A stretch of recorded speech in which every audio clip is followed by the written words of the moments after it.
Hamdi.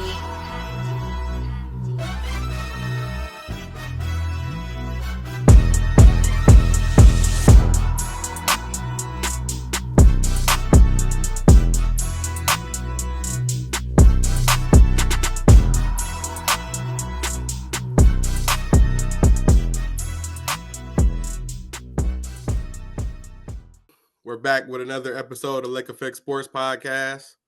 I'm here with my I am RJ. I'm here with my co-host, Randy Pops Campbell. What up? Matt and Mike Jack. Yep. And we're here to bring you all another wonderful episode. Yes, First sir. off, I'd like to ask you fellas, how was all y'all week? So I'm going to start with you first, Mike Jack. How was your week, brother? Cool. Had a couple appointments. Physical therapy. Got to see the doctor Thursday. So, almost that time to be a working man again, Okay, I feel that. that. How about you, Matt? How your week was? It's been a long week, but eventful. Got good news about the move and stuff like that. Figuring stuff out at work. Trying to figure out how YouTube and all the other social media platforms work, and sometimes they hot, sometimes they cold. So it's just been a mixed bag, but a good week overall. Got you. How about you, Pops? How was your week? Back at work. Was on vacation last week. So went back yesterday, and of course they worked me 12 hours yesterday, so it was a little rough, but not bad. I mean, the week is always good. Always good to get a chance to jump on and talk some sports with three of my favorite people. Yes, sir. Yes, That's sir. good. And same here. Had a pretty eventful week. Secured one job, trying to secure a second. So been pretty busy. Had 3 interviews today. Got one tomorrow. So just staying locked in, and we still coming to the world with some podcasts for the sports family. So definitely happy to be back here. See you fellas as well. So Yes, sir. all right. I wanted to start off today a little different. I wanted to start off today with a sports take. Not more so news. So Okay. obviously it's with the Cleveland Browns. So I was watching a video of Deshaun Watson, and he was working out, training, trying to get back, together, rehabbing, stuff like that. So it kind of made me think, like, I was kind of all over the man, I'm out on him, like a lot of people. But watching that video, it kind of had me thinking, like, if he gets all the way back healthy, I don't see why they wouldn't take a chance at trying to give him a start and seeing what he can do on the field. I was one of the folks who was, he'll probably never play here again, especially after we booed him after going down. You know what I'm saying? So it had me thinking, like, he could probably get a chance to be quarterback, not even if it's one, but just, actually play on the team again and, be throwing that ball downfield. So I wanted to get you guys' opinions on that. What do you guys think about that? Am I just tripping? Is he going for show? Am I probably just losing it, because I'm just desperate for anybody? I want to get you guys' opinions on that. I'll start with you first, Matt. What's your opinion on that? What do you think? Man, I wasn't expecting this question. Good. I feel like the fan base, the majority of the fan base is like 95% against him. They want him to leave, and they don't want him back. And come to find out, Deshaun Watson is the one who actually put out the video of him working out. That wasn't from the Cleveland Browns who put it out. When I first saw it, I kind of felt the same way. Like, at the end of the day, Deshaun Watson is a human being. We get so wrapped up in sports sometimes we just don't see that. Sometimes we don't care. We just want results. If you're not winning on the field for us, you a bum. Get him out of here. But I kind of see what you're saying. I kind of was thinking the exact same thing. Like, what if he could come back and possibly have one more season? But I think that Cleveland fans are over the Deshaun Watson experiment. I even posted the video on our Lake Effect Sports channel, and I got destroyed. I got a lot of I wouldn't say evil, harsh comments as to why I was posting anything about this clown, Deshaun Watson. Even I got called a clown for posting a video. So it's like, oh man, I just literally posted the comeback video and they just went in on me. So it kind of tells me the pulse of the city about Deshaun Watson. Real quick, as a Browns fan, don't we get called a clown often just because we're Browns fans, or maybe I'm tripping? No, we do. Okay, I just Daily. curious. You're right. What's your thoughts on that, Pop, about Deshaun possibly making a comeback? Well, I mean, I think I had mentioned it before. What they should do with him is just let him rehab this year and then see what he can do either the end of the part of the year or into next year. You got him signed anyway. So, that wasn't surprising. I mean, the man's going to be working out. He's going to be, trying to rehab and get himself ready to play football. I don't know that he will be able to come. The reason I said it was because I don't know if he'll be able to come back from that Achilles fast enough to be really, where he's productive for us, especially if by chance, we're making a little run towards the playoffs. You don't necessarily want to mess up that chemistry, but I never said he was never play for Cleveland again. I just said they might want to just let him rest up this year, and then you got him for next year, or the end of the year, under this year. So I'm not surprised at all. What you thinking over there, Mike Jack? What's your thoughts?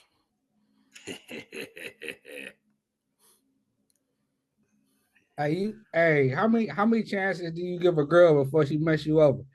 How many times you give a girl she mess you over? Like, how long you been here? Like 3 years? How many times you give a girlfriend before you just fed up and just over it? You know what I'm saying? We've seen this for 3 years now. It's not working. Let it go. He's not playing this season. Maybe we'll use him as trade bait if somebody lose quarterback the next 2 seasons. I don't know, but he's not playing on a. We about to draft a high prospect quarterback. We're trying to bring in a good veteran, and Deshaun Watson isn't. Only way Deshaun Watson sees the field if we have another fiasco of quarterbacks going down. We got to go to our practice field.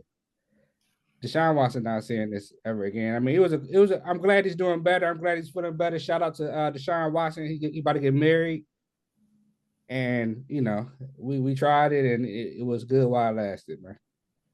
Well, it wasn't good while it lasted, but you know what I mean. Gotcha. I said, I just got to get y'all opinion on that, especially because I was more so I was out on him. It wasn't even really for the Achilles for me. It was for like the embarrassment. I'm like, why would anybody want to play again for somebody who went through all that? Personally, I know a lot of people was out of the Achilles situation as well. So I just want to get y'all opinion on that. I mean, don't get me wrong. Truthfully, I think Deshaun could ball out in another squad. I just don't think he fits the Stefanski's offense. That's Okay. I mean, he doesn't, and they tried to like tailor make it to his skills, but our team just didn't fit that scheme, and I think that's where part of the reason why it went wrong. Especially with Chubb going down. Yeah, because we had to rely on him 100% to get us, where we need to go. But without a run game, it was basically impossible. Okay. I'll say this though. Remember when Myles Garrett said he wanted to be traded and he wasn't going to play for us again? He's back. Nick Chubb might be coming back, from what I hear. That they sent him out to the market, but they think he's going to end up coming back and playing for Cleveland. So it's not that, if the guy is healthy, they've already got the money invested. Unlike a girlfriend, you can't lock her in for 5 years and she can't go nowhere. You know what I'm saying? So you can try your best, but with Deshaun, you're locked in. You're stuck. It's not that you can really do much of anything else. So again, you can let him. You could try to let him go. I mean, you're still going to be eating that contract, no matter what it is. You're still going to be eating that contract. And then if he goes and balls somewhere else, then you really look like fools. I mean, I look at it like this. So this year, so we're finally going to get a Stefanski quarterback, hopefully. say we get a Stefanski quarterback, and Stefanski Browns still have a losing record, and Stefanski and Andrew Derek Barry. is gone. If we bring in a head coach that can fit Deshaun Watson's play, then he might be able to, because Deshaun Watson still has respect from, players and coaches, some from the league. You know what I'm saying? So they know he's a veteran. They know he's had success. They know what he's gone through. He was out for 2 years before we came to the Browns. Then for the suspension, and that's like 2.5, almost 3 years from basketball. So another head coach might give him a chance. But as far as Stefanski being the head coach for the Browns, I think it's over with. I feel you. I feel you. I see. I feel you. Never say never. I see that. All I say. All right, so Shador no more. I've been looking around at the mock drafts, and it's been multiple having Cam Ward going number 1 and having the Browns picking up Abdul Carter at 2 or Travis Hunter, which leaves basically Shador going at 3 to New York Giants. What's your guys' thoughts on that? Do you think it's smart to take Cam? Do y'all think it's smart to take Cam over Shador? Do y'all think it's smart for the Browns to even get a quarterback at this point, or take a generational talent as we call like Abdul or Trav? What's your guys' thoughts on that? I'll start with you first, Mike Jack. I was looking for what he put in the text today about that other quarterback, but yeah. Before I get on him, oh yeah, I'm actually asking you specifically about him, Mike, a little later. Your boy Ty. I got you on that. So I've been observing Cam Ward and Shador for a while now, and I feel like Shador is a more mature quarterback than Cam. Cam Ward is a very talented quarterback, but I'm not all the way sold on him. He made some nice throws. He has an arm. I just think he has to grow, and I think his maturity level has to come some ways. You know what I'm saying? I mean, just watching him, and like him and Shador play around and stuff when they working out together, but Shador seems more focused. Mm-hmm. So I still wouldn't mind getting Shador at the number 2. I wouldn't be mad if they got him at the number 2. You know what I'm saying? Okay. I would love to get just to see how it would be with another impact defensive end with Myles Garrett. I just want to see it. You know what I'm saying? Because Myles Garrett get double team, triple team, and still get the quarterback. But imagine if they just can't double team him. It'd be crazy. So I wouldn't mind getting Shador, but I still got to get that defensive end at that number 2 because he's a beast. Okay. So you with Abdul all the way? I say yeah. I say with Abdul. Okay. What about you, Matt? How you feel about that? I don't know. It seems like the national media is trying to push the Browns away from a quarterback for whatever reason. Every time I'm listening to 850 or ESPN or something, like this morning, they were talking about, well, if the Browns can't get Cam Ward, then they might as well just abandon ship and, trade down or take somebody else because they don't see a quarterback in this draft. And I don't believe that. And I also don't like how the national media thinks they know what's best for the Cleveland Browns and the Cleveland Browns organization. I think they just want the Browns to stay down in the basement and continue losing because we're at Cleveland. But as far as me, I want us to take a quarterback. If we don't go Shador and we take Abdul Carter with our first pick, then we have to take a quarterback with the second pick in the draft. I don't think the Browns can leave this draft without any quarterback or any potential plan for the future in place. So they have to draft some type of quarterback. So it's either Shador for me, because I think Cam Ward is going number 1 in Tennessee. So it's either Shador or Abdul for me. Personally, I think both of them will be impact players, franchise players, cornerstones that could help change the narrative and the culture in Cleveland. We need that. Like the fans are starving for it. We want a winner, and I think either one of those players could help that happen in the Cleveland Brown on Cleveland Browns. Okay. What about you, Pops? What's your thoughts? I'm still if we're gonna stay at that number 2 spot, you got to pick up the defensive end. You got to pair him with Miles. I think that's going to be a killer defense right there. And we know defense wins championships. You know, offense puts butts in the seats, but defense wins championships. So if they can get that solidified there, then on that first pick in the second round, pick up your quarterback. Find you a quarterback. Shador, I mean, he's probably going to be gone. That's okay. There's some other guys that you can work with, I think, in there that that you could get at that 33rd pick. Or if you were to somehow miraculously move up into the first round again, lower part of the first round and get your quarterback. But yeah, I think we definitely have to get a quarterback. Now, as far as I know we say it a lot. The national media a lot of times does talk negatively about Cleveland, but I can tell you this: the NFL wants Cleveland to win because we bring a fan base that is unlike not too many other teams have. You know, we would pack out a stadium at 70,000 when we were terrible. We've always done that. Again, we had the biggest Browns the biggest backers club for the longest time. So the fans come, they want Cleveland to win, or at least to be competitive. They were upset with this deal that we did with Deshaun. And I think that's part of the issue as well, too. A lot of people are still upset, not just people in Cleveland, but a lot of people are still upset. So the national media, but here's the thing, is we've been doing this podcast now like a month or so, and every time we start talking about who they should pick, it's all different, you know, because a guy has a pro day or a guy goes to the Senior Bowl and he looks good now, you know, guy gets injured. Now he's not, you know, he doesn't look as good. So they always are switching back and forth. The Browns need to do what's best for the Browns, as Matt said. Forget what everybody else said. Mary Cabot said this today too. The Browns need to forget what everybody else is talking about. If you think Shador is your guy and you know he's your guy, then you take him at 2. If that is your guy, if that is your future guy.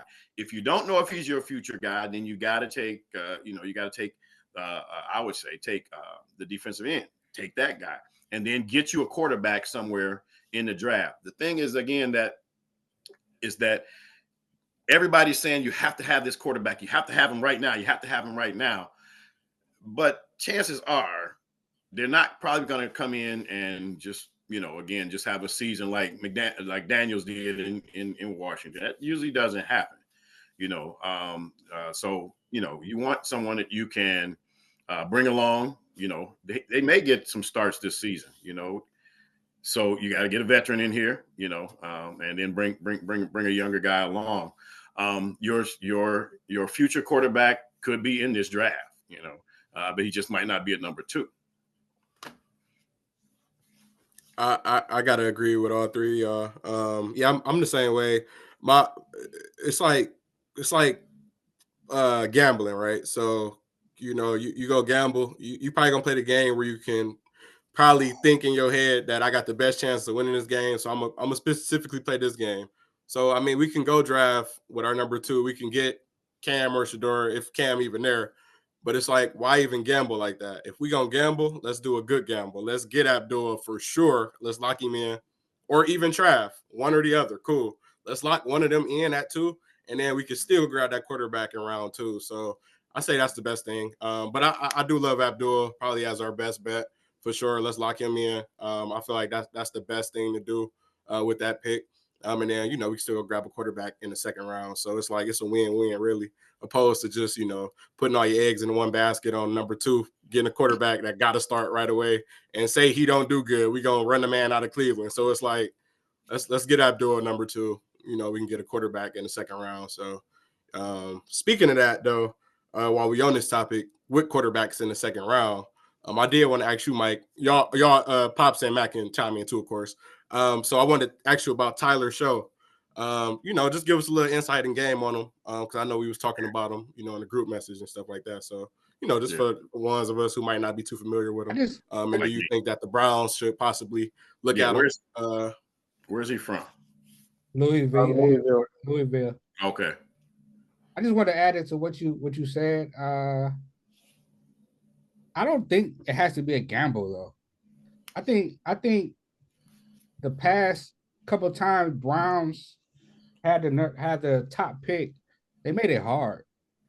I mean the Baker pick. I mean it was other quarterbacks that qualify way. I don't know why they picked Baker. I mean I don't know. They make it a gamble. I mean you can look at a quarterback and say like, all right, he has this, he does this right. We might need to tweak this a little bit, but like they pick quarterbacks where it's like it's just you just don't know. I mean, so and I think that after Cam Ward, since they're so big on Cam Ward, I think after Shador is so close with the rest of these quarterbacks. That's why they feel like go for the Abdul and then pick a quarterback at the. You know what I'm saying? I mean, it's so close. Nobody is just that guy right there. That's it. So, No franchise guy necessarily, or he might be a franchise guy that has to be made, built up for later on. There's nobody that's like head and shoulders above everybody else. That's the right. thing. This is not like some of the like even last year's draft was like we had some big names and guys are doing great. Did great as rookies last year. I don't think you had that necessarily in this class, but I think they're close enough. Like Mike said, that you could go get your second pick, get your defensive guy, and then go get you somebody else. Right. Oh yeah, I agree with that. As far as Tyler,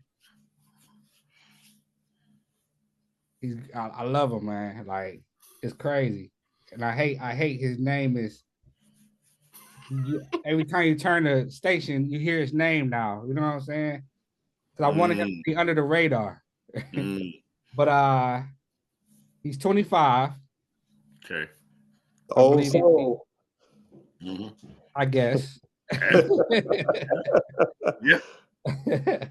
6'5", 225, and he ran a 4.6 40. He has a cannon of an arm, and he's a very accurate quarterback. They say he's close, if not better, than Shador Sanders. He had a couple injuries, but I mean, who doesn't have injuries? You know what I'm saying? I mean, I'm not worried about the injuries that he's had. I just think he's a great quarterback, man. He makes Pocket the right passer. pocket passer, and he's mobile if he needs to be, but pocket passer first. He makes the right decisions. He's accurate. And I think because he is 25 and he has been in college for, I believe, 7 years, he's mature. He's mature, and I believe he knows how to lead right now. So I like him, man. I heard his name one time and I looked him up. I watched his highlights.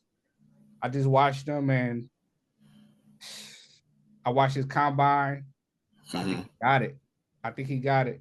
I'm hoping that we can get him at the second round pick. There you go. Okay.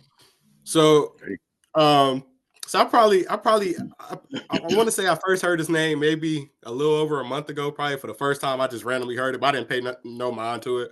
But now, like you said, I'm hearing him every time you turn the radio. He like the next biggest thing. So, let me ask this: do you feel that he fits Stefanski's offense? Oh, no doubt.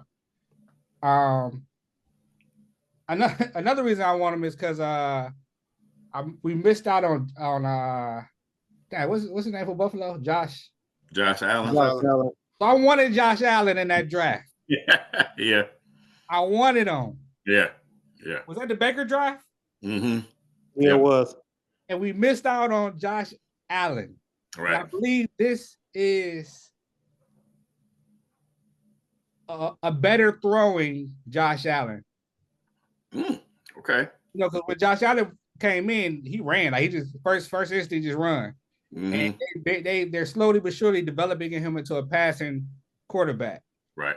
And I think Tyler has that right now. So I got to ask this then. So you said that we should get him in the second round. if you said you said they're comparing him basically right after Shador, do you think he'll be available in the second round to get if that's the case? He got to go in the first, right? Hmm. Oh, okay. Okay. I got you. I don't know. I've seen some mock drafts saying Pittsburgh could get him. I seen that too. I don't know, man. Hey, less than a month. We got less than a month, and all this stress and anxiety is gone. Yeah, definitely. 100%. But I think it like this, because again, I think we said it before, is that they can get a future quarterback in this draft. There's enough guys, I think, that they can pick one of these guys. They just have to pick the one that they think has the most upside and that they think will work in the system. So I think that there's guys there. And again, because nobody's separating themselves necessarily other than Cam and then Shador, they kind of all run together. So it's like, okay, well, which one do you pick? You know what I'm saying? And that comes down to more like the interviews and stuff like that. Like, so a guy who's 25 interviewing as opposed to a guy who's 21 interviewing, probably going to be a big difference. He's probably going to be more mature, like Mike said. He's probably going to be more he'll probably be more physically even ready for the NFL because, again, at 25, you got a little bit more on you. Yeah. But I would say, yeah. But also then mentally, yeah, because he's had enough reps. He's seen some things. So that could be, as well, too. So I think him and Shador is pressure ready from media and all that. Out of all the other quarterbacks. Oh, Shador definitely. I can vouch for Shador for sure. I know that ain't gonna be nothing to him. That's what people were saying too. Even him going to New York would be like kind of perfect for him. It'd be like kind of the perfect situation. People were saying, just media ready. Because they New York, they don't play about their quarterback, so it's like you got to do great if you go there. So, but yeah, I agree with that as well. Front office. My bad. What you about to say, Matt? I didn't mean to cut you off.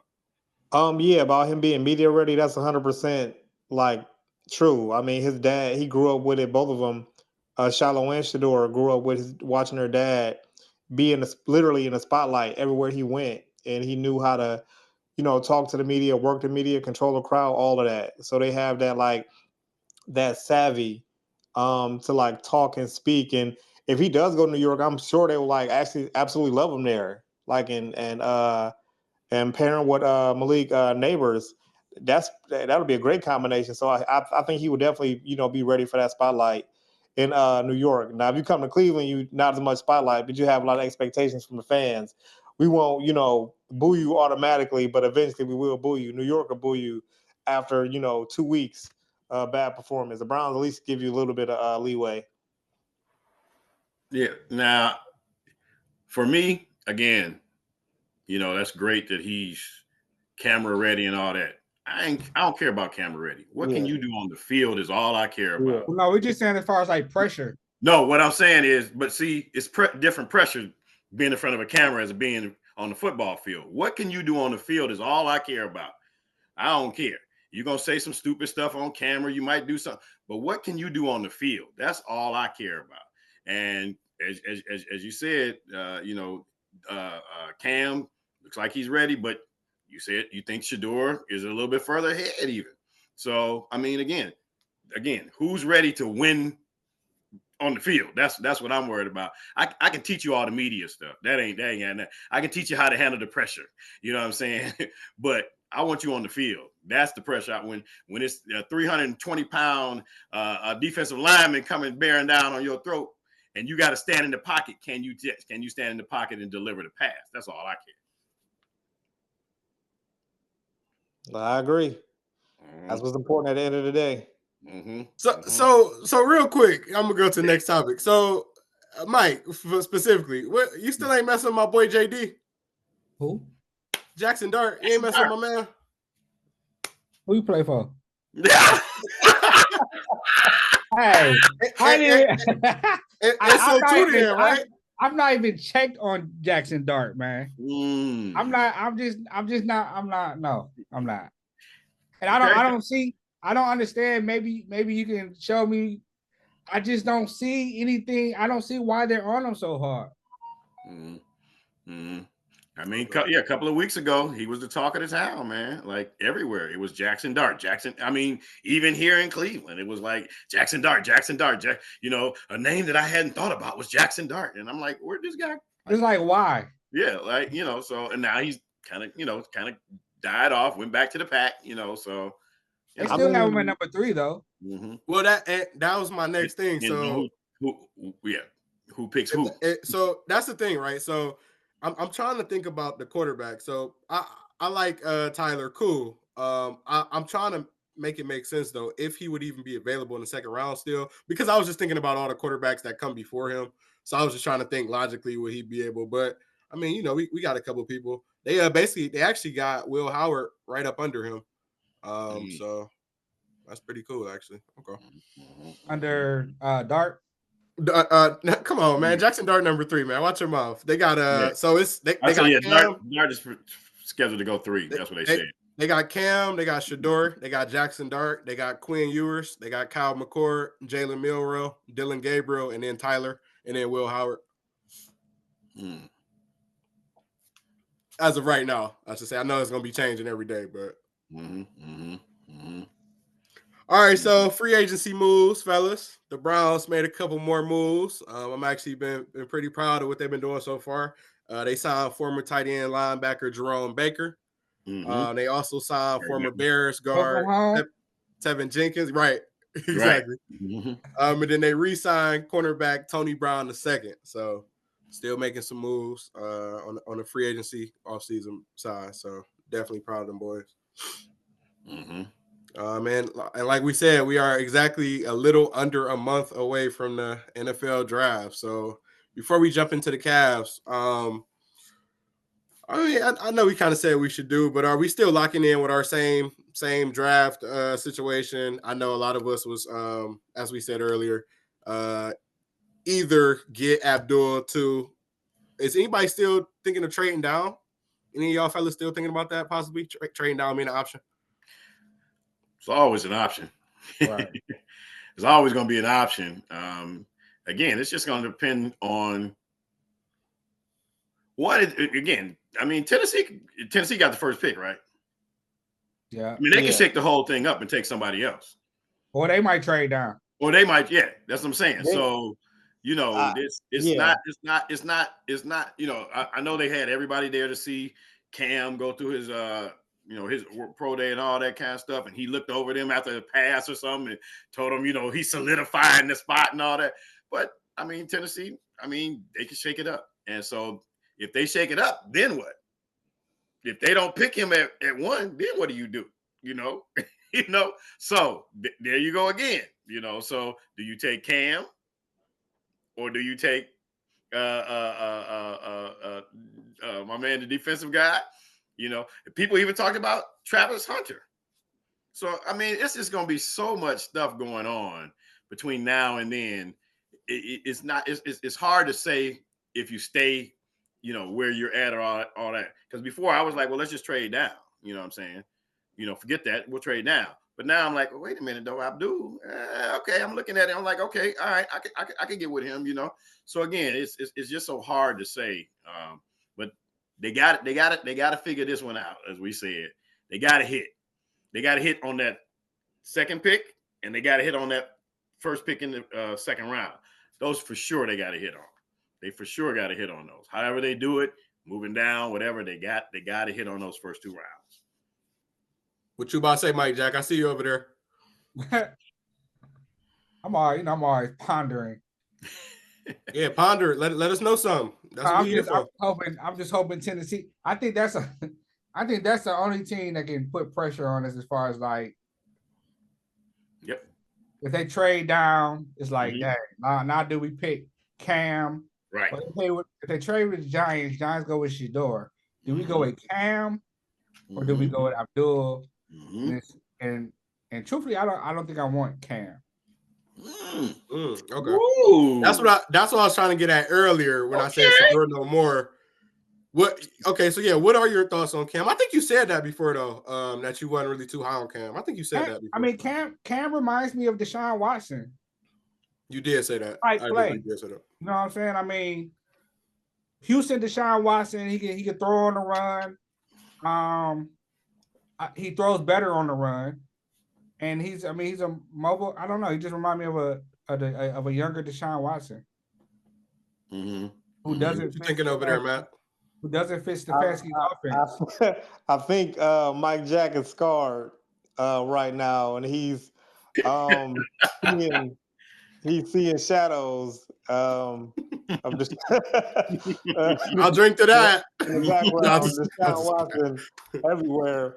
I mean, if you're talking about Deshaun Watson when he first got to Houston, then oh yeah, Yeah, we'd that's what I'm take that talking all about. day. Yeah. Yeah, that's we would love that. But like Deshaun Watson now, yeah, nobody want that. But I understand what you're saying. I see the only similarities I see in their game is that they can like make plays, broken plays, and turn it into something else. That's the only similarities I see between them. Besides that, that's it for me. I mean, but like I don't think the Browns will get him. I know Tennessee is like shopping. I just read something today that Tennessee is leaning towards taking him with the first pick because they were so wild about his last workout, and now the price will be even higher if somebody wants to come and trade for him. So they're just trying to put it out there. If they don't get what they want, they're gonna draft him. If they get what they want, then they will trade the pick and they'll just go from there. But I think he's a super talented quarterback. I think the Browns will be lucky to have him at number one.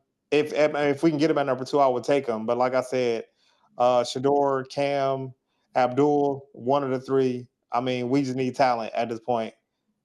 No, So no Trav? you saying Cam would fit Stefanski's offense? They will have to make it work. I remember when Baker first came in, like they had to take the ball out of his hands and run the ball because it wasn't working. So if the Browns still had to do it that way, I can see it working that way. But we would have to have a strong run game again, and we would draft a couple running backs or get somebody out of free something. But we have to have a strong run game to make that work because that's how we started having success when we had Baker here. When he was just trying to drop back and pass, it wasn't working. But we started handing it to Chubb, then we were having success. And So remember, go ahead. And remember too, you're talking about Stefanski being able to start from day one with whomever they bring in. So he gets to put his stamp on whomever they bring in. Deshaun was already established. Yeah. Deshaun had his own ways, his own, you know what I'm saying? This kid doesn't, or any of the kids they're going to draft doesn't have. So he gets to mold him from day one. And that's the only thing that he hasn't had as well is to be able to mold a guy from day one. So maybe he will be able to fit him in the system that he has. Maybe he'll have to make some adjustments to his system to fit whoever he is. But interesting that Tennessee says that they may be shopping that pick around. If they get what they want, they'll give up that pick. So it makes me think that, well, maybe they're thinking that none of the quarterbacks are necessarily worth number one if we can get something else for them.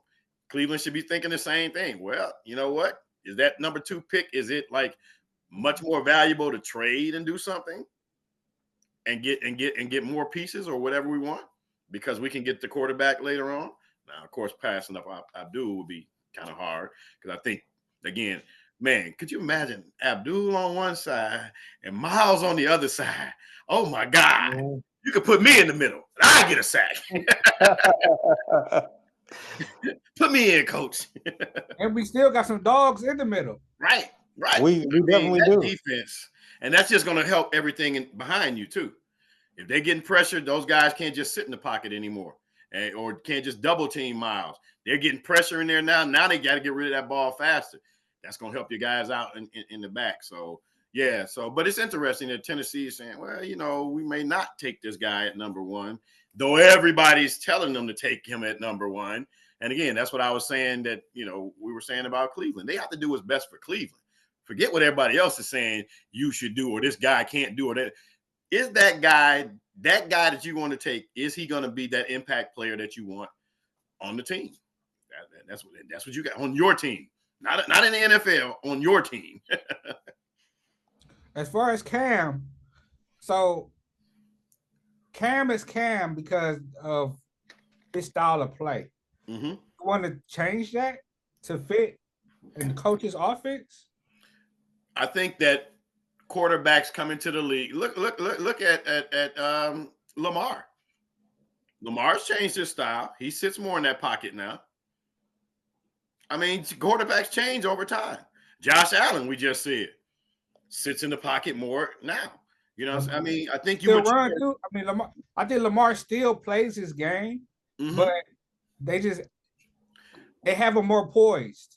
As far as But again, Cam, but that's what I'm saying. You learn, you mature as you go. You learn the system, you learn it, and then you still can use your skill set that you have, but you still have to mature. You can't just be a running quarterback in NFL anymore. You can't just really. It's hard to even just be a pocket passer unless you got a line that just can hold everybody off. You got to be able to, you got to be able to adjust to whatever's going on because the league is always changing. Being a running quarterback got Lamar hurt plenty of times, and that's why they was like, you got to stop all this running. Josh Allen, you got to stop all this running because you're getting hurt. You putting your head down and running into these guys. You can't do that in the NFL. You cannot do that and expect to last. So they had to adjust. So I think that hopefully that's what you get. And again, I'm not saying they necessarily have to take Cam, but I'm just saying like quarterbacks, they adjust. You know what I'm saying? It's not like a running back. To me, a running back is a running back. Most running backs don't come in. If a running back is a smash mouth kind of guy, he ain't gonna tiptoe outside when he gets to the NFL. He just ain't gonna do it. Do Stefanski have that time right now to have to tweak a quarterback? He's gonna have to. He's gonna have to. Anybody that he drafts, he don't have no choice. Yeah, but if you get a quarterback that's even close to his type of quarterback, you don't have to tweak too much. You never know, though. Again, the NFL is a different beast. Just because you are a pocket passer does not mean that you're gonna come to the NFL and be able to sit in the pocket and do. Again, it depends on your offensive line, your running game, your receiver. I mean, it's all that kind of stuff. But I see what you're saying about that. But my thing is that if you're supposed to be this, because I think that he's been considered to be, a quarterback coach, then you got to be able to work with. And that was one of the reasons that they were saying, what's wrong with him and Deshaun? How come they can't get on on this thing? You got to be able to. You got to be. And I think he tried, as much as he could. I think Deshaun tried as much as he could. It just hasn't fit. But everybody, matures. They learn. Even him as a coach has to learn to mature and learn, how to do it in his NFL. So, we'll see. I'm not saying that they have to take Cam, but again, he's going to have to work with anybody that comes in. He has to be able to teach that kid, what it is to whatever he wants him to do, whatever the offense is that he wants him to do.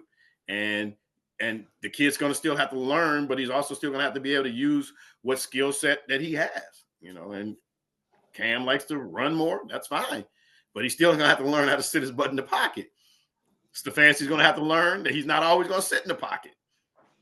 Just like Lamar, just like Josh, they get out, but they've learned. You know what? We took enough hits now, So, you got anything to say if I wrap it up, Mike Jack?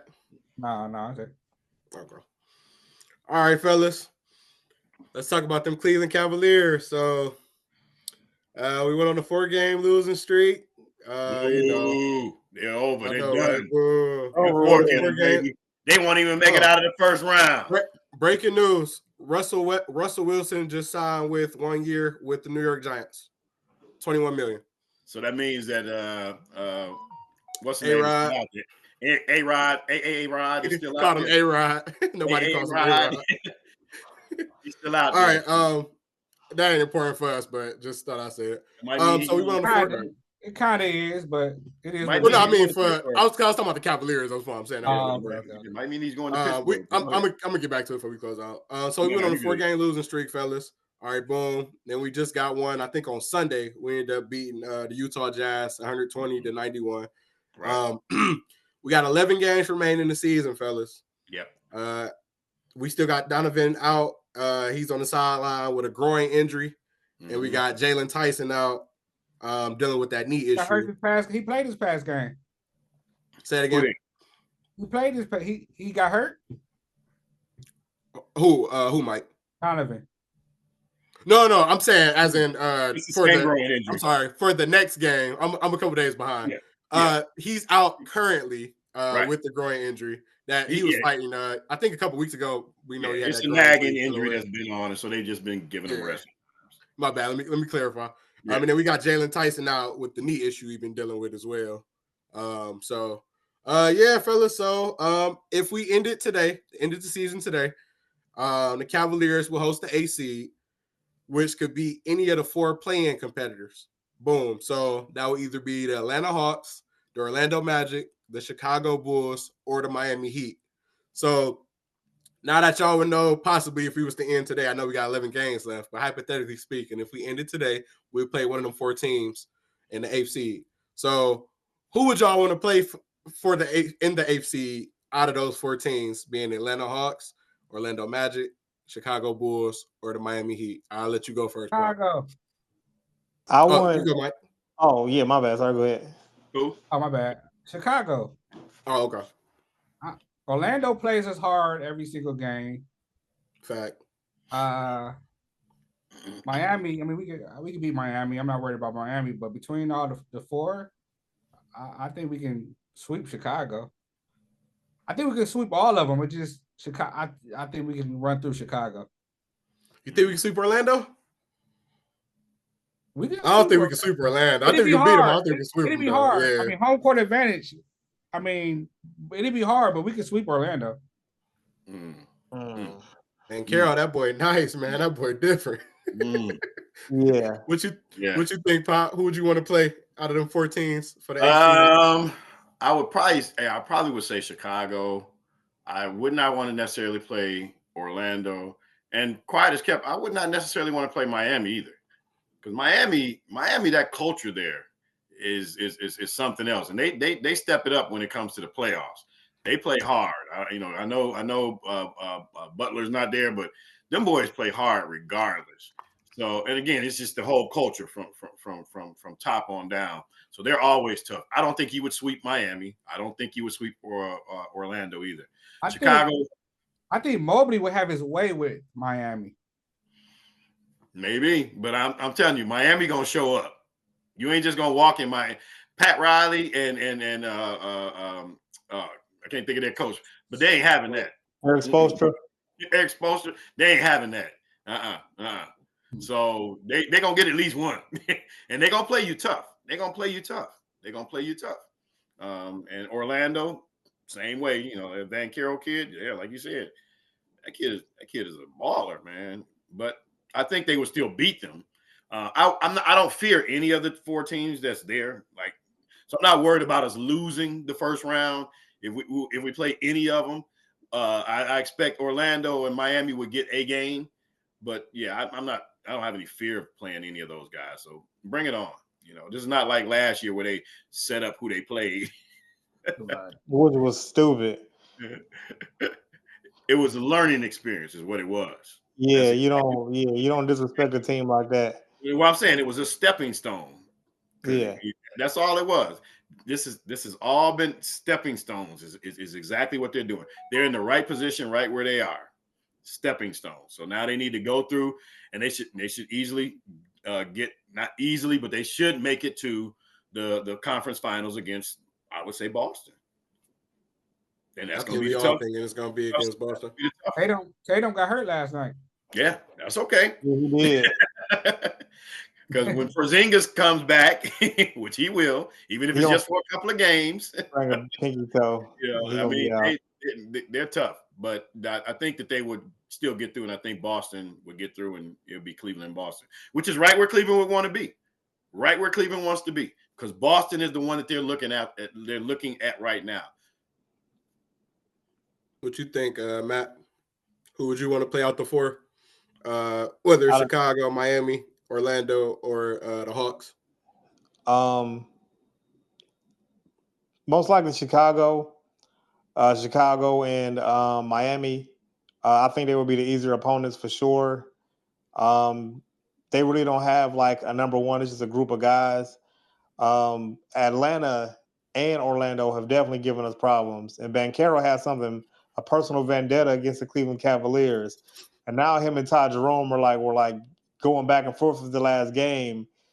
He was like just being very vocal, like saying, "I told y'all we were gonna beat y'all." He didn't use those exact words. He said something else, but he said, "I told y'all we was gonna win," and that started our 4-game spiral. Like Ben Carroll just plays up against the Cavs like so well. Like it's just last year in the postseason, that man went nuclear. Like the Cavs literally couldn't stop him. He just scored basically every time he came. If he missed, it was a miracle. But I would prefer to play Miami or Chicago because Trey Young plays the Cavs really good. Atlanta, well, we have DeAndre Hunter now. That was a part of the success up against the Cavs, but we took that away from him. But you have to think about Karis LeVert and the Frizz coming back to Cleveland and having something personal up against the Cavs and just shoot the lights out of nowhere. And it's like we in the series. But for me, it's Miami and Chicago because I know we would still beat Orlando and we would still beat Atlanta, but I'm trying to have the easiest path to the NBA, the conference finals as we possibly can. I just want a 4 and out. If we can sweep them or get, a gentleman sweep, then that's what I want. I don't want to have to go 6-7 games with these people. I want us to be able to rest going into the next round.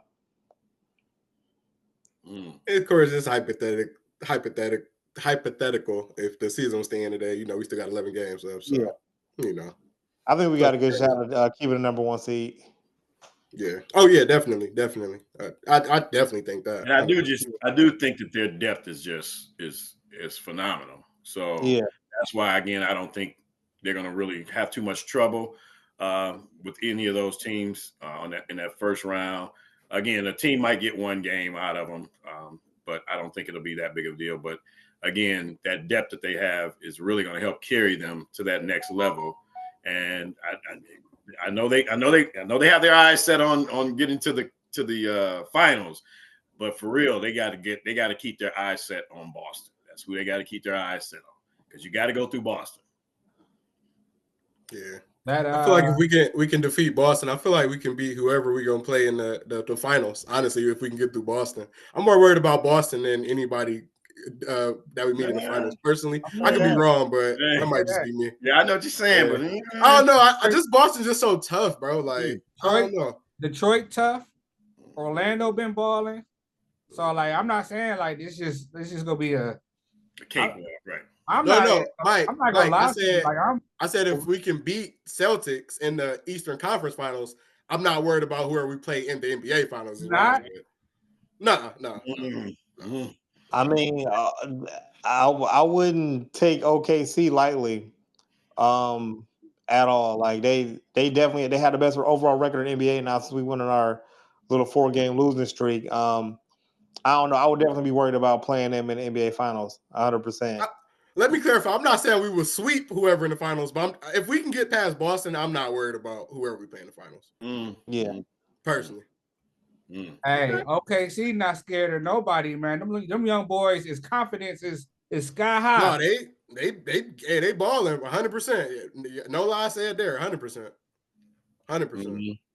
But I also think, again, that's where Cleveland's depth can come in because going a 7-game series, I think that's going to it's going to be a key play, and it's going to be dependent on how he uses that bench in the playoffs.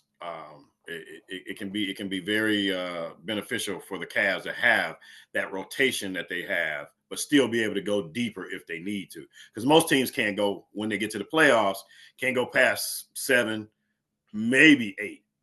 Cleveland can, which is another notch. So I think that's what they have there, and he seems to be able to fit the pieces, and everybody steps up like they're supposed to. So it'll be interesting. We got to get past these other guys first. Yeah, we got to get there first. Yeah, I could be speaking too far, but 7-game series. Remember, y'all, I wasn't even believing this in the beginning of the season. Like the Cavs winning all these games, it's like you just like, this not real. Like, no, it's not real. As the season progresses, like, no, this is real. We're really doing this. So, so it's definitely a bit. Let me ask this. I'm not to take your question away, but let me ask you this: 100%. Was the 4-game losing streak, was that something good for us, or was it bad? I think personally, I would say it. I think it kind of tells us to not let off the gas at all. It kind of just shows us, we got a few games left, but the season ain't over. We got to keep our foot on the gas all the way to the end. Personally, yeah, and that you can still lose the teams. It's I know we doing great beating all these teams, but you still can lose. Keep your foot on the gas. Obviously, I know we had like who didn't play? Who didn't play a couple of those games? Garland didn't play some. Yeah, Mobley sat out the Mobley first didn't play couple. some. Okay. Yeah, I so had a few guys, but other yeah, teams have that's guys what. out too. Yeah, 100%. That's what I'll personally say. What about you, Mike or Matt? So was it a good thing for the 4-game losing streak, or a bad thing, or didn't make a difference? I know. I mean, in the overall seeding is making a difference because if we do make it to the NBA Finals, OKC happens to be there as well, then they'll have home court. I think that's the only difference it'll make. I mean, home court is super important in the playoffs, like period. But I also just think the Cavs were tired.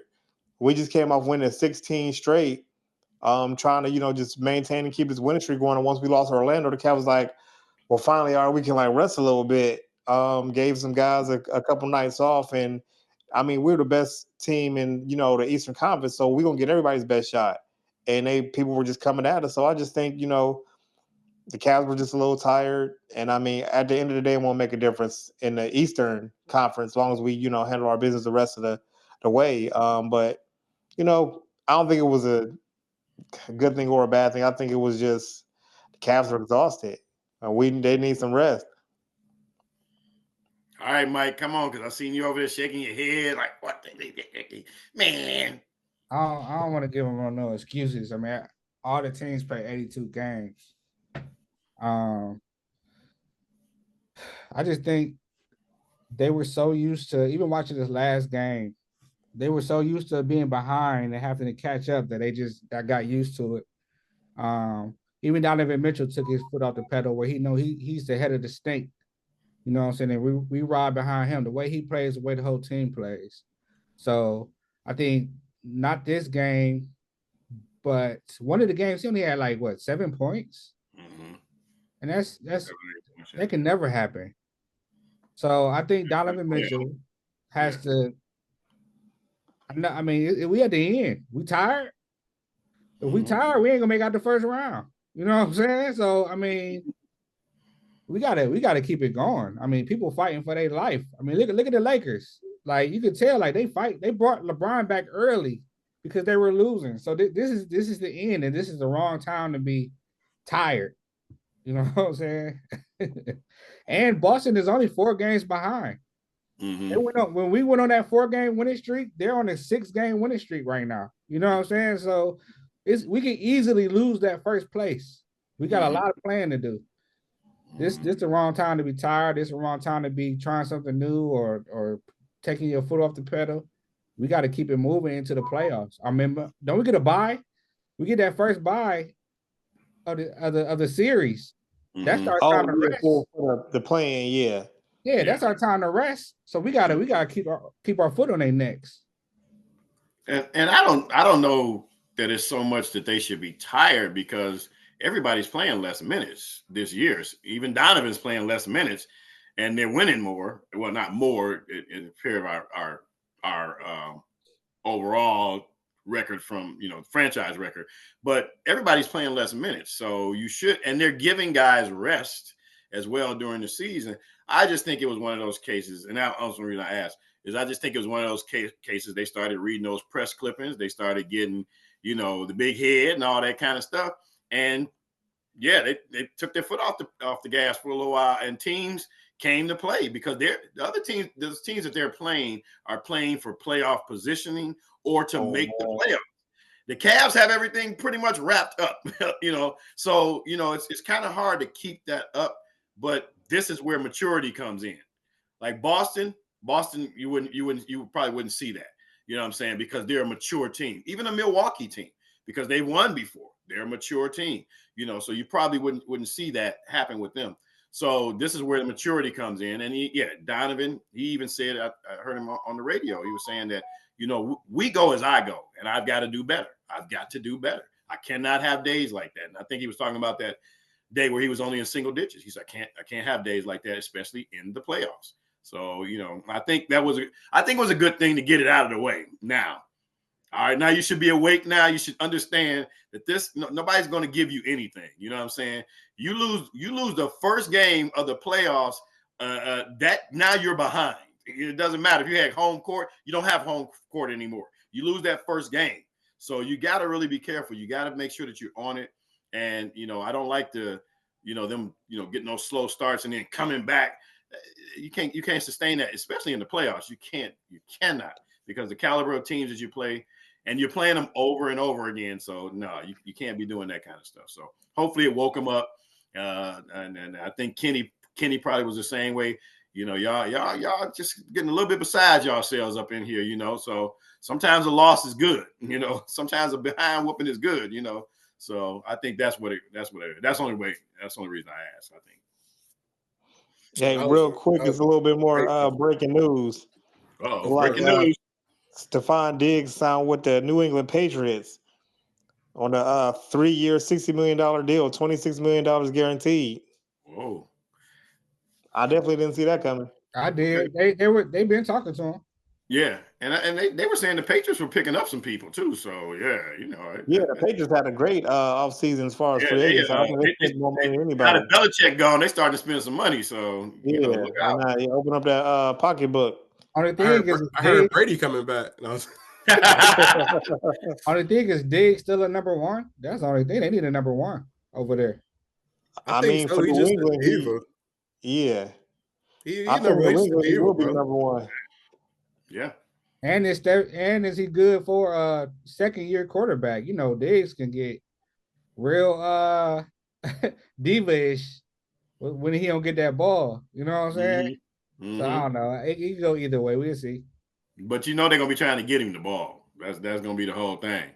It's like when this guy came here and we tried to get him the ball.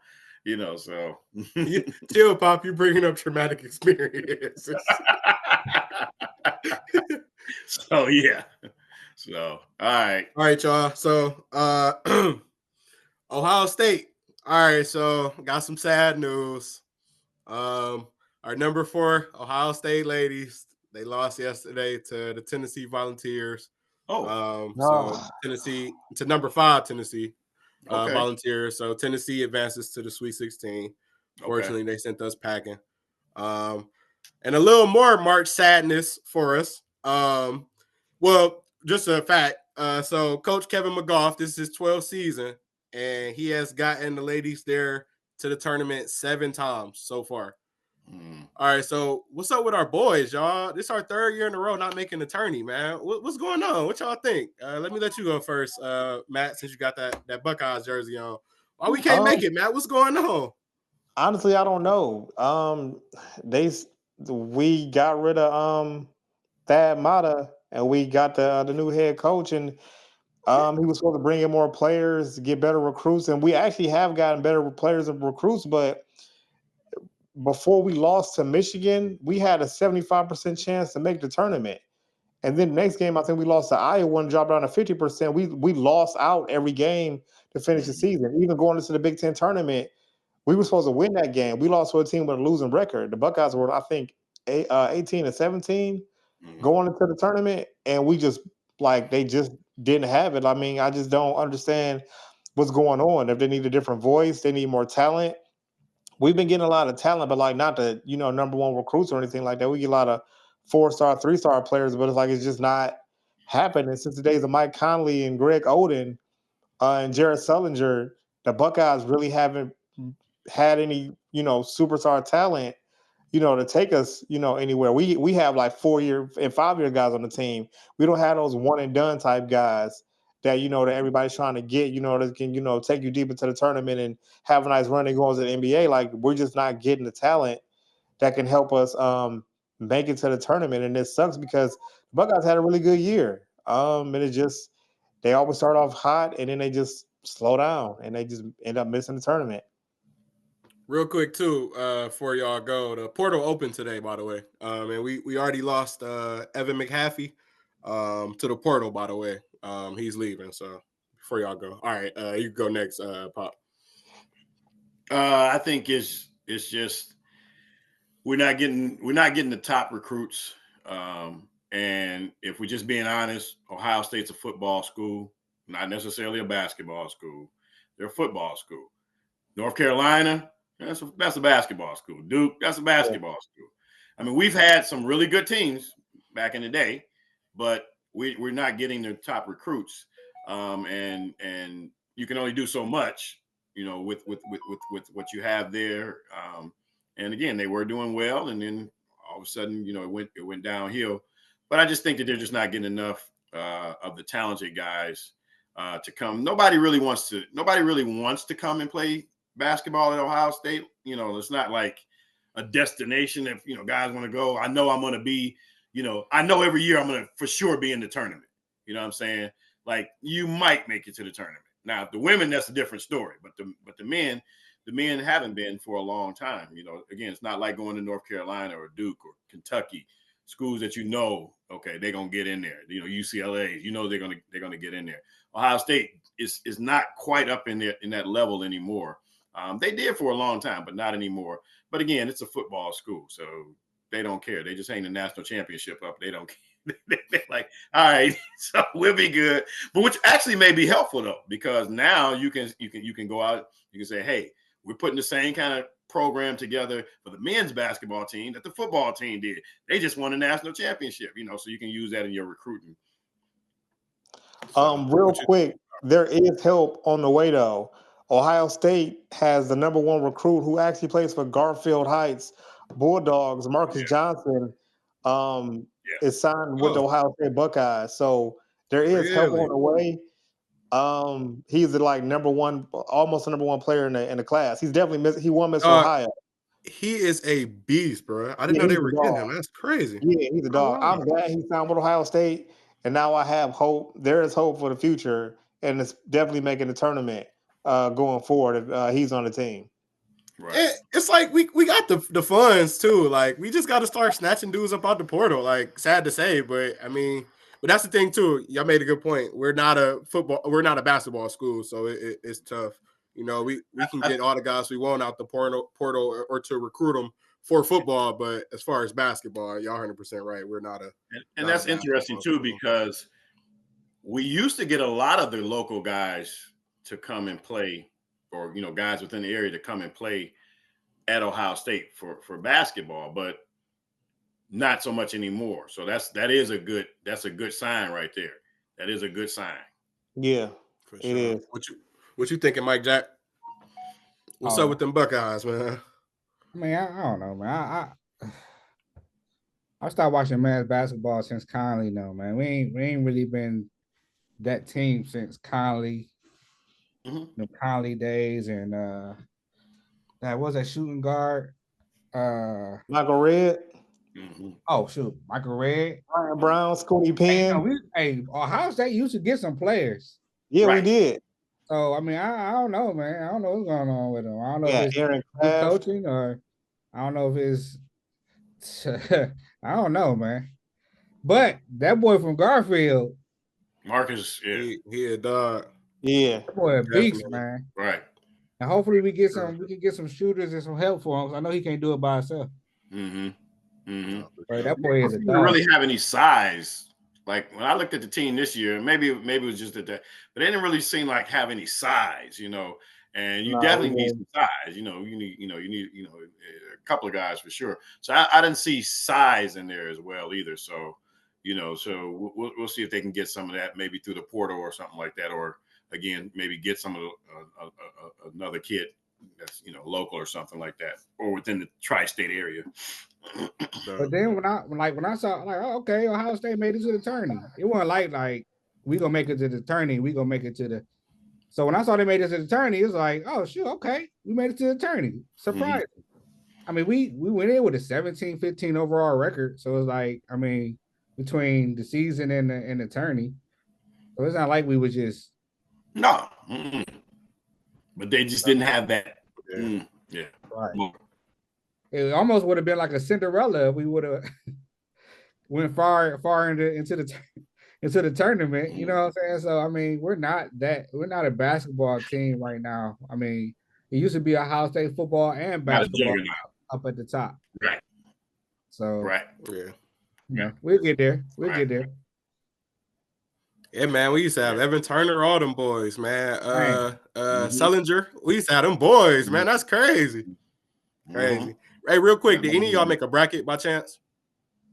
No. Okay. I didn't do one. Okay. You did a bracket, Matt? No, actually, this was the first year I can remember since I was about 13 years old that I didn't do a bracket. Like I just wasn't that interested. And this year there hasn't been like any Cinderella stories.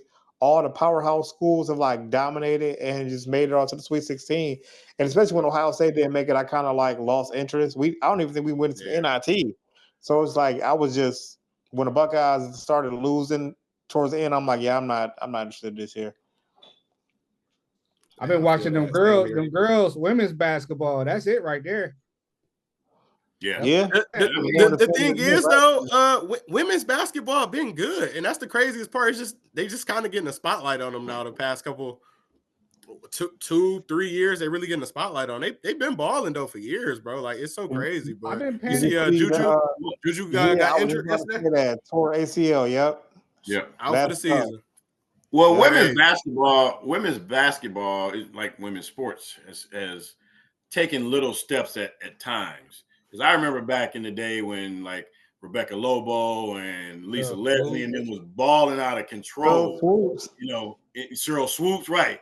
You can go back. So there was, and then that's when they started the women's professional league. And that was really doing well. Even here in Cleveland, it was doing really well. Then it kind of tapered off a little bit, and then now, of course, when Caitlin and old girl battled last year, and that kind of took things up to another level, and so everybody got back into it and everything. But yeah, the girls have always been balling. I mean, they put some of them boys teams to shame. Some of them UConn Husky teams and South Carolina now, man, them girls ball. I remember UConn went on like a 5-6 year UConn was just lose a game or something crazy. Right, UConn was killing everybody. UConn still that team. Yeah, man. It's crazy too. I don't know if they're alone on that pedestal now. Well, no, Juju the face of college now, low key. So it's like when her getting injured yesterday was kind of crazy. That did hurt. I don't want to say you don't know what, Mike? Who do you think the face of the college? Hey, man, I got my girl. Don't get me wrong. I love me some Juju. But my girl Paige Beckham for Paige, okay. Paige can go for sure. Hit 36 on him yesterday. But no, for sure. But I think Juju got the torch now. I think Juju got the torch now. Paige been doing it, bro. Like for sure. I still think it's Juju. But Juju got the torch now, bro. Yeah. I think she was anointed. Bro, did you see her commercial for the Super Bowl, bro?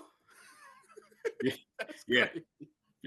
But I mean, again, but it just shows you there's a lot of talented women that are out there, and again, it's been that way for a long time. It's just that now they're starting to get equal representation in the room, so they're starting to show more of their games and all that kind of stuff like that. People are taking more interest in it. The schools are putting more money into their programs now for the women's program. It's a shame that they had to go through legal ways to get equal locker rooms and things like that, but we've hopefully gotten past that now. So, Ohio State's women have always been up there, like I said, they continue to be up there. So yeah, they've been balling for a very long time. Yep. All right, y'all. I want to wrap it up with let's talk about them Cleveland Guardians, baby. So spring training pretty much over. There we go. Spring training pretty much over. So opening. Yeah, it is over. The season opener is this Thursday, March 27th, and we take on the Kansas City Royals. Then we got our home opener. That's Tuesday, April 8th. And we take on the Chicago White Sox. Right. So just want to tell y'all a couple moves we've been making. Tanner Bybee, he got the extension. It's guaranteed 48 million, potentially increasing to 68. Then we also made a trade, Tyler Freeman trade. We traded middle infielder Tyler Freeman to the Colorado Rockies in exchange for left fielder Nolan Jones. I think Nolan Jones used to play for us, if I'm correct. Yeah. Okay. So boom. And then the Guardians option. Oh, okay. Yeah. The Guardians option shortstop Juan Brito to the Columbus Clippers. We option center fielder Angel Martinez to the Columbus Clippers. We also optioned Jonathan Rodriguez to the Columbus Clippers. And then the Guardians actually signed shortstop Fran Audi. So, and then we also we signed free agent third baseman Kyle Dietrich to a minor league contract. And then we also optioned left-handed pitcher Logan Allen to the AAA. And then we also designated right-hand pitcher, I think his name Xavier Curry. So a couple moves we done made. So who ready for that for official Guardians ball, man? I'm excited. What about y'all? And they also put Tristan in the bullpen. Yeah, I think that's a better place for him. Yeah, he's not a starter anymore. Yeah, so that's okay. No, you could. He's in the bullpen now, which is a better place for him to kind of get himself going again. And he kind of once he came 2 back years ago. Yeah, 2 years ago, and he was getting ready to. He seemed like he was getting ready to take off. Had the injury, didn't get the Tommy John surgery, and wanted to rehab it, and still he just hasn't been. The Tristan that we saw when he first came up. So they went ahead and they want to give him a chance because they think, again, so you put him in the bullpen. He doesn't have to face a whole bunch of guys, comes out 2 or 3 batters, boom. Or if a starter goes and he gets, blown up in the first inning, you can bring in a guy who's been a starter and he should be able to get you 3 or 4 innings. So I think that was a very critical move for them to do. But I'm looking forward to it. Not too many people are talking about that's nothing new. Not too many people are talking about the Guardians or any Cleveland team, which is good. Underdogs, baby. I mean, we did great last year. Hopefully that Voigt doesn't get the sophomore jinx as a coach, and we can continue to do well. Quan was hitting great in the spring training. So that pitching staff, as long as it's okay, we'll see. They still need some the bats to hit. Obviously, still needs the bats to hit, but because you lost, even though Naylor, he was 30 home runs and 100 RBIs. That's your boy Mike. That's hard to replace. That's hard to replace. I'm just saying. Some happened with Big Christmas too. I think he got an extension or something. I gotta look it up. Okay. Big Christmas. Yeah, I know you're talking about. Yeah, but yeah. So it'll be interesting to see. I don't expect them to just have like the season that they had last year, but I do expect them to be competitive and right there in the mix throughout the whole season. So definitely. What you thinking over there, Matt? I think the Guardians, I'm actually excited. You know what? Last year I slept on them and I looked up, I'm like, what is going on? I think like through the first 15 games, because how the season ended the year before, I was like just down on the Guardians. I'm like, the Guardians are gonna be like bad this year. I wasn't expecting anything. And we just went on this amazing like run to start the season, just like the Cavs did to start this season. They were just like winning and beating everybody. And we just had the right players, like the chemistry was just there from like the pitchers, the batters. Jose Bo was having a great season. Big Christmas came out of nowhere. I mean, he struck out a lot, but he made timely hits. And the Guardians had the first pick, Bazana. I'm ready for him to come up now. I know it's going to take him a little while, but hopefully he can be about like the All-Star break or something like that. And the Guardians actually had 10 of the top 100 players, prospects coming up.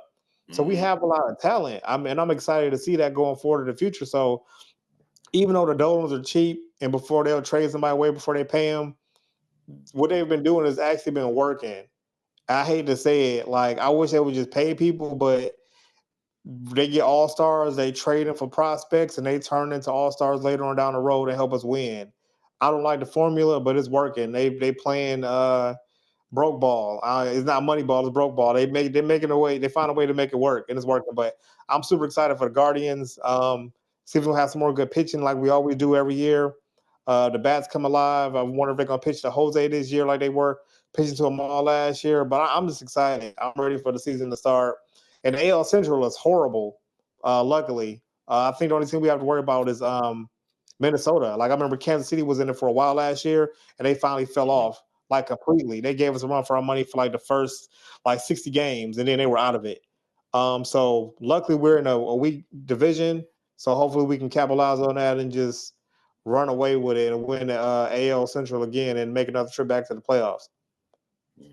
For sure, baby. What you thinking over there, Mike Jack?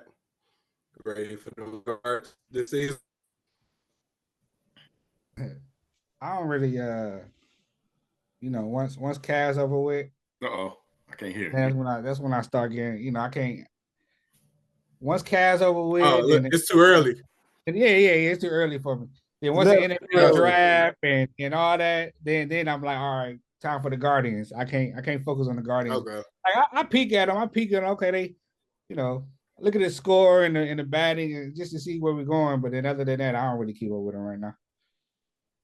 Okay, so you don't really lock in till what's the name season over basketball season after we get our after we win the championship. You ain't gonna lock in. Exactly. Gotcha. Okay. Exactly. Hey, Matt too. So to what you said, how the Cavs did bad and then did great. Then the Guards did bad and did great. We got to keep it going for the Browns, baby. We did bad last season. Let's do great this season, man. We just got to stay positive. Woo! We can hope. One can dream. I mean, the Browns. Wait a minute. What's this we? I forgot who I said that to. My bad, Mike Jack and Pop. I forgot who I said that to. He confused. He confused over it. Hey, man, look. I have an Ohio State jersey. That's all Ohio. Sir. So you know what I'm saying? Sir, I like good that. to bad, you know what I'm saying? Get my boy Chubb back, and then we can talk. Nah. You either with me now to the end, or you ain't with me at all. The wheels fall off, baby. And the wheels fell off last year. Ohio. Dragging that car down the street. I'm going down with the shit. All right, y'all. All right, y'all. Great episode today. Hope you guys enjoyed the episode pod today. Mike Jack, where the people can find us at, what they need to do. Hey, make sure y'all comment, like, subscribe. Matt, I want to say you're doing a good job, brother. On the TikTok, I want to say, what is it? Lake Effect Sports Pod. At Lake Effect Sports Pod. Pod. Yep. Find us at Matt. At Lake Effect Sports Pod on YouTube. Lake Effect _ Sports Pod on Instagram, same thing on Twitter. And we are now at 148 subscribers. So the Lake Effect Say Less is growing more and more every day. So let's we'll keep on getting people to come join the clan. Yes, sir. Yes, sir. All right, y'all. Great pod. And like that, we are out. All right, say less. Peace. Promise you